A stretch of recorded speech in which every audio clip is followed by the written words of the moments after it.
Okay, folks, we're joined by a man who needs absolutely no introduction, the greatest resume in the history of golf, Mr. Jack Nicklaus. Welcome to the show. Thanks, Reese. Appreciate it. So we're here at Big Cedar. We're in Missouri. I'm a St. Louis native, so I'm a Missouri guy. I know you've got some ties here with the design and with Big Cedar.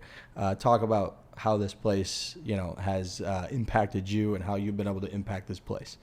Well, I think it started, I don't know, over 20 years ago when Johnny called and wanted to do a par 3 course, and he just said he was going to call it the Top of the Rock.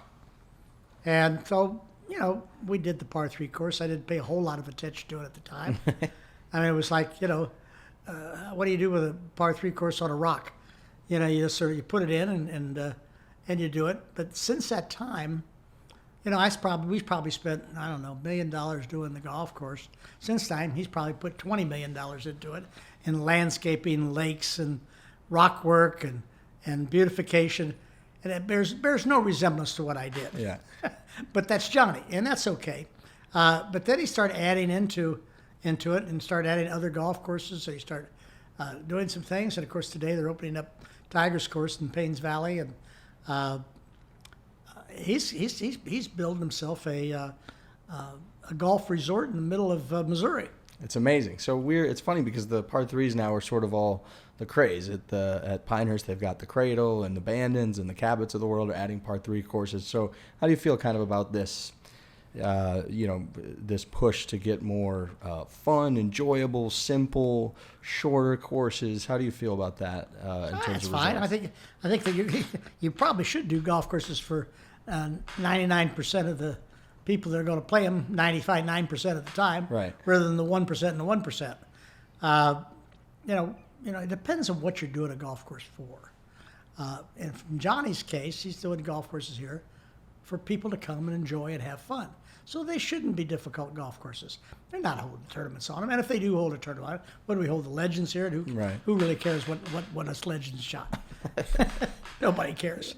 And so, that it's not a national open or something. It's certainly not a Winged Foot. That's for sure. But so I sort of like, most of the charges that I've had to do golf courses, and courses you've heard about from me, have been golf courses that people wanted to have a championship course on. I mean, I go through my resume, and I started, the first golf course I did with Pete Dye was Harbor Town. Yeah. Had a tournament on it ever since.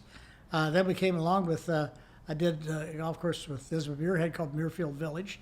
You may have heard of it. Oh, yeah. And then the first golf course I did by myself was Glen Abbey. And then I followed Glen Abbey up with Shoal Creek. I followed Shoal Creek up with Annandale, which they played a tournament in Jackson, Mississippi for years on. And I followed that up with Castle Pines. And I said, everybody said, well, Jack does golf courses that are really tough. Well, that's all I was asked to do. Right. I was asked to do tournament golf courses. And so, but I would say if you start looking at that, I've done 320 golf courses roughly myself now. And I would say that probably less than 100 of them are ones that we played for tournament golf. The rest of them should be golf courses that are enjoyable, fun, and being able to, for people to come and enjoy and have fun and enjoy the game of golf. So you mentioned Winged Foot. We obviously had Bryson DeChambeau came out. He's done the changing, the transformation of his body, picking up 20, 25 yards overall. You've been outspoken on distance. You mentioned, I believe, earlier this year that it's 43 years ago or so that you first brought it up to the USGA. What does Bryson going out and shooting 6 under at a course like Winged Foot, playing bomb and gouge to a tee, and pulling it off on the biggest stage, what does that do to you, and what are your thoughts on that? It doesn't do anything to me. It just validates what I've been talking about for 43 years. Although, Winged Foot was pretty difficult driving golf course. It was pretty narrow. I think they had a lot of angles on the tee shots, which meant the ball had to be curving to keep it in the fairway or it ran on through. The greens at Winged Foot, they a little bit. I kept looking for a windmill. It was not that I played Winged Foot. I like Winged Foot, but it's a golf course that they got the greens so fast that you could hit it up and it would run back 40 feet or 50 feet. Right. I remember playing there in '74. I hit it in about 20 feet behind the first one. I played a beautiful second shot, and I putted it right off the green. 4 putted the first green, 3 putted the second green, 3 putted the third green. And I'm sitting there saying, wait a minute. Here I'm 4 over par after 3 holes and just getting started. So I struggled with Wingfoot a little bit, but it's it was a good test. But the thing about Bryson, which is what you're talking about, is that he took what he thought was the right thing to do it for himself, build his body. He felt like strength was going to be his issue. He felt like if he could hit it long and was strong enough to play out of the rough, it didn't really make any difference whether he played in the fairway. Right. And so, and did it work? Yeah, he won the U.S. Open. I go back about probably 10 years ago, and that's probably about what it was. And we looked at the number 1, 2, and 3 on the money list, where I think were Tiger, Phil Mickelson, and Vijay Singh. They were like 111th, 112th, and 113th in fairways hit. I mean, I sit there and say, is that really what the game's all about? But if it works for you, then you take advantage of it and do it. And it worked for him. He took advantage of it. Now, what about the golf ball? The USGA, I think the USGA will, if they've said that they're going to do something next year. They've talked about it. Mm-hmm. Because of COVID, they didn't do anything this year. And I think they'll bring the ball back. Now, how that will relate to clubs, how that will relate to how the game is played, we don't know, because we don't know what they're going to do. But I think they need to bring the golf ball back, only for the simple reason that golf course is running out of land. Right. We just don't have enough yardage. I mean, once you get to 7,800 yards and they're still too short, then you're having a problem. So we need the only place to go is to change the golf ball, and that's what we need to do. It's very interesting to me to hear from you kind of the difference in the game between your heyday, your peak, and now in terms of shaping shots and because now they've got the tracer on everything. So for us, for my generation, we're used to watching that, and they show it. And the guys pretty much just hit the damn thing straight. They very rarely move it much. They hit it long and they hit it straight. How much different, was it for you guys? How much different would those shot tracers look in your day if they had them? Well, I like to shape my shots, all of them. Nobody in my day played a straight shot. I always took the philosophy: if you aimed the ball at the pin and you didn't know whether you were going to hook it or slice it, and you sliced it 20 feet or hooked it 20 feet, you're 20 feet away. But if you knew you were going to fade it, and you could aim 20 feet left of the hole, and you start fading it, then you're going to be every foot you faded it, you'd be closer to the hole, and you weren't going to cut it more than 20, 25 feet. Right. So that's the way we played. I never aimed the ball at a hole. Today they did aim at the hole because the golf ball will go straight. It never went straight. If you took the tracer, the shot tracer that they use, you'd see our golf balls go hook here, fade here. But that's the way we played. We had to play. We had to play that way because the ball, you couldn't count on the ball going straight. Plus, the golf balls were terrible. Right. And I played with McGregor golf balls in those days, and the USGA kept telling me, he says, "Jack, you need to change ball." I says, "Your ball's not very good." I said, "Well, it's my ball." And so I just went ahead and used it. Right. They said, "Well, you wouldn't have won more majors if you had a better ball." Maybe I would have won more majors, but maybe I wouldn't have too. But the golf ball, you had to try to force it to go one way, and that's the way you had to play. And the guys don't do that today. The golf balls are really good, and the equipment's really good, and it's you can hit a ball and it'll go straight. It would be really interesting to see these guys play with that, the same type of ball that you guys played, the same equipment, and see that difference. Because I do think on a level it gets boring watching just hit them straight, hit it far. It's impressive, don't get me wrong. I'm a pretty bad golfer, so seeing them do that's impressive.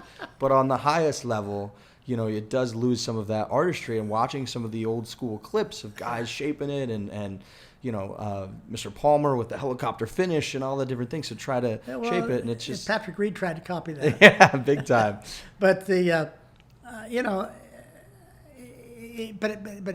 talking about interesting to watch, but it was by necessity, right? Not because they wanted to. If I could have had a golf ball that could have hit straight, I would have probably hit it straight too. But the ball wouldn't go straight. So that was sort of the point. So we're here now. It's Paynes Valley, the new course, Tiger's the first publicly designed course. I want to talk a little bit about just kind of your thoughts on Tiger. On our show, with our generation, we've grown up big Tiger Woods fans.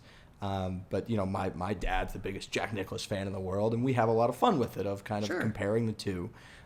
So I'm very curious about sort of your thoughts of Tiger now and coming back, because you're such a competitive person. You couldn't have 18 majors, 73 wins, the best record of all time without being that competitive.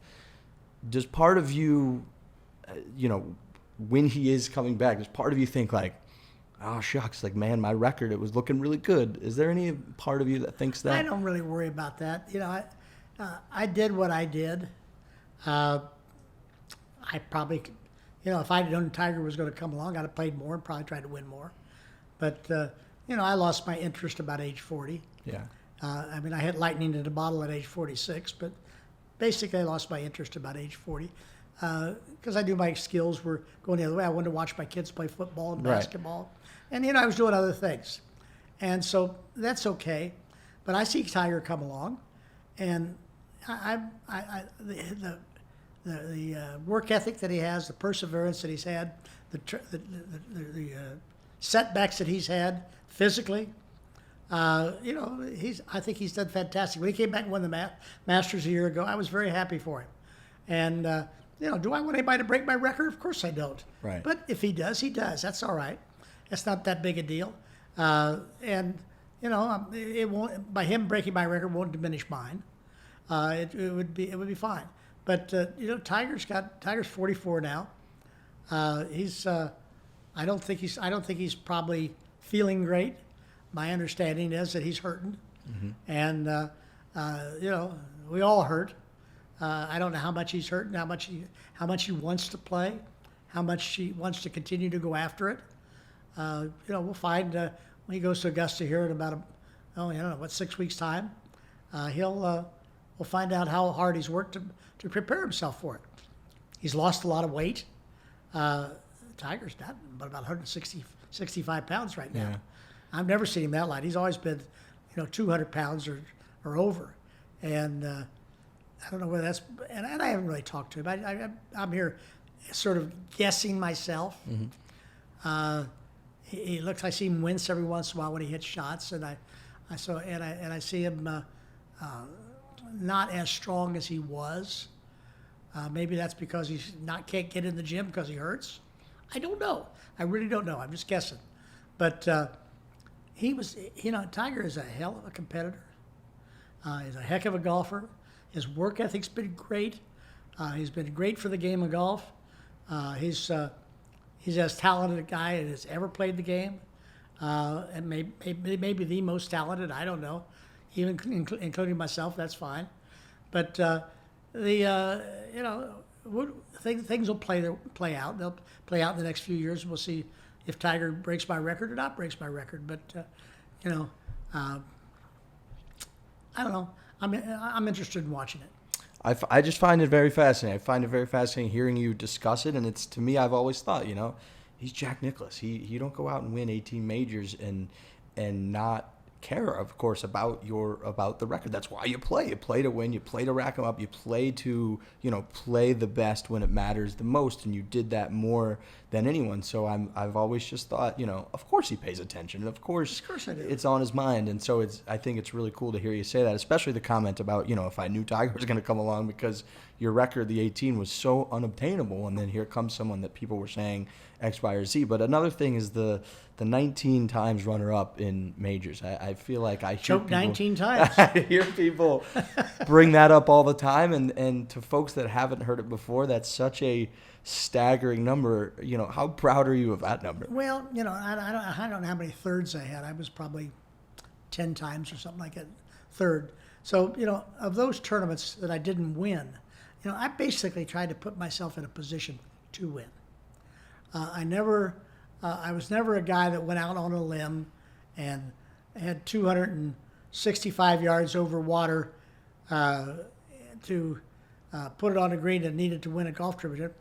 If I had that, I'd laid it up and played it a little bit more conservative because I think it was a smarter play to do. Right. And if that wasn't good enough, then I just got beat. But I always try to play smart and not do dumb things to cost myself tournaments. Right. And so, as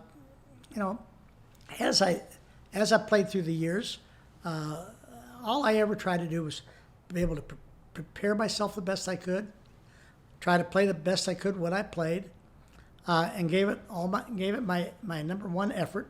If I could do that, excuse me, Bless you. and if I did that, then I put the score I put on the board was the best I could do that week.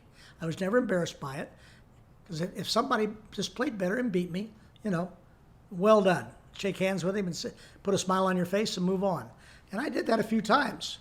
And so, but I also didn't win 18 times and have no times where I was close.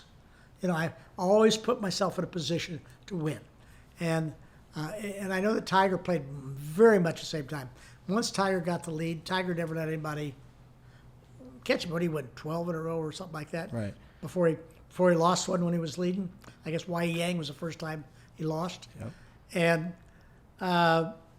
he did the same thing. He looked at the leaderboard, and he saw Jones, Smith, and Young or whatever it might be on the leaderboard, and he says, "They ain't gonna beat me." And that's what I looked at. But if I saw Palmer, Player, Casper, Watson, Trevino on the leaderboard, I knew I better play. Which one of those names scared you the most? I don't know. I think Watson and Trevino were probably two guys that gave me the most trouble down the stretch. Yeah. They were both terrific competitors. Gary and I never really went head to head too much coming down the stretch. And Arnold and I, frankly, after Oakmont, Arnold and I never really came down the stretch very often. A couple times after that, but it was and so I think it's hard to compare because Arnold was 10 years older than I am, and he really wasn't really that much in contention past last tournament he won. He was in 1973. Right. Last major he won was 1964. Wow. He was 34 years old when he won his last major. Right. And Player, Gary Player has had a long career and a great career. What an athlete! What an interesting guy. Saw him out there stretching earlier today. Oh, he's a great guy. He's my favorite. I love Gary Player. He's wonderful, and he's good. But Gary and I never seemed to come in the same tournament. But now Trevino and I came down the stretch several times, and Watson and I came down the stretch. And frankly, they got me probably more than I got them. But I guess the truth be known, I guess I probably got them a few times too. I think so. So we had a funny question. One of our listeners submitted to us and said, Jack Nicklaus today versus one of you guys, which there's 4 of us on the show. We got a couple guys that are around like 6 handicaps. So how good is your game today? Because I said we would get killed. No, I'm if I break 80 today, I played very well. I'm about a 6 or 7. Okay, that's interesting. Yeah, I feel like as a matter of fact, right now, if I played, I'd probably be about a 15. I've got a bad shoulder in my arm. I've partially pulled my bicep tendon, and it doesn't feel good right now. So you see me up out here play this little par 3 we're going to do a little later. Yeah. It's 142 yards or whatever it is. That'll be probably about a hybrid for me. I'm not going to hurt myself. In your day, just so people can see the difference, how far did a stock 7-iron go in your day? 7-iron for me was 100 and about 145 to 155 yards. It's amazing. Now I saw, I think on Sunday, 224. I think the 13th hole, and I think Bryson hit like an 8-iron. They're not playing a 7-iron.